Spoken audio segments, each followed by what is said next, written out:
বিসমিল্লাহির রহমানির রহিম। আসসালামু আলাইকুম। চলে আসছি নতুন আরেকটা ব্লগ নিয়ে। তো আমার ভিডিওটাকে না টেনে পুরোটা দেখতে থাকুন এবং আমার চ্যানেলটাকে সবাই সাবস্ক্রাইব করে দিবেন। তো আজকে কোথায় যাচ্ছি আপনারা সবাই গেস করেন। আজকে অনেক চেনা পরিচিত একটা জায়গায় যাচ্ছি। আমরা কম বেশি সবাই গিয়েছি এই জায়গাটায়। তো চলুন যাওয়া যাক। তো এই তো চলে আসছি। বলেন তো কোথায় আসছি? এই তো লালবাগ কেল্লায় চলে আসছি। আর আমার কাছে লালবাগ কেল্লায় চলে আসার মেন কারণটা হচ্ছে আমার এখানে সুড়ঙ্গটা দেখার খুব ইচ্ছা। মানে এখানে যেমন সবুজ প্রকৃতির ঘেরা, মানে মোটামুটি এখন তো বৃষ্টির দিন, তো এখন তো একটা মেঘলাময় ওয়েদার সবসময়ই থাকে। তো ভালো একটা ওয়েদারে আসছি। তো সবুজ সমারোহে ঘেরা প্রকৃতিটা খুবই সুন্দর লাগছিল। তো আমরা এই তো লালবাগ কেল্লার ভিতরে চলে আসছি। তো এখানে তেমন দেখার মতো কিছু নেই।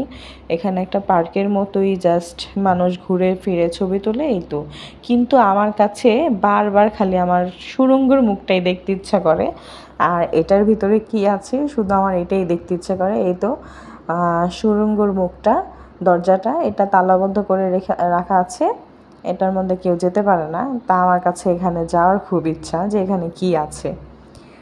তো পুরো ভিডিওটা না টেনে দেখতে থাকুন। জাস্ট আমরা ঘুরতে গিয়েছিলাম বিকেলবেলায়। তো আপনাদের সাথে একটু সময়টুকু শেয়ার করলাম, কারণ বিকেলবেলা একটু হাঁটাচলা করা মন মাইন্ড ফ্রেশ থাকে। তো আজকে এই জন্য ভাবলাম যে লালবাগ কেল্লায় যাওয়া যাক এবং আপনাদের সাথেও কিছু ভিডিও ধারণ করি। তো এই তো পুরো কেল্লার ভিউটা তো মেঘলাময় পরিবেশ, তো খুবই সুন্দরভাবে আমরা হাঁটাচলা করলাম, প্লাস অনেক বাতাস ছিল, ভাল লাগছিল। বিকালবেলাটা আজকে খুব সুন্দর কাটলো। তা আমাদের বাসা তো অনেক দূর, আমাদের আবার এখানে বাসাতে ফিরে যেতে হবে।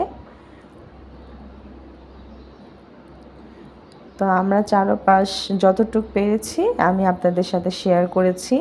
তো মোটামুটি ভালোই হাঁটা চলার জন্য। আপনারা সবাই ঘুরতে আসবেন সেখানে। আর অনেক মানুষ এখানে যায়, প্রায় সময় অনেক মানুষ যায়। এই লালবাগ কেল্লাটা সবার কাছে চেনা পরিচিত একটা জায়গা।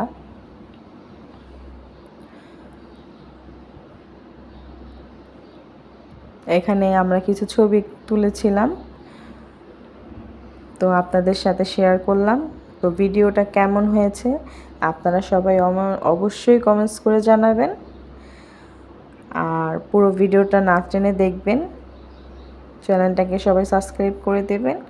আজকের মতো এই পর্যন্ত, কি দেখা হবে নতুন আরেকটা ব্লগ নিয়ে। সাথে থাকবেন।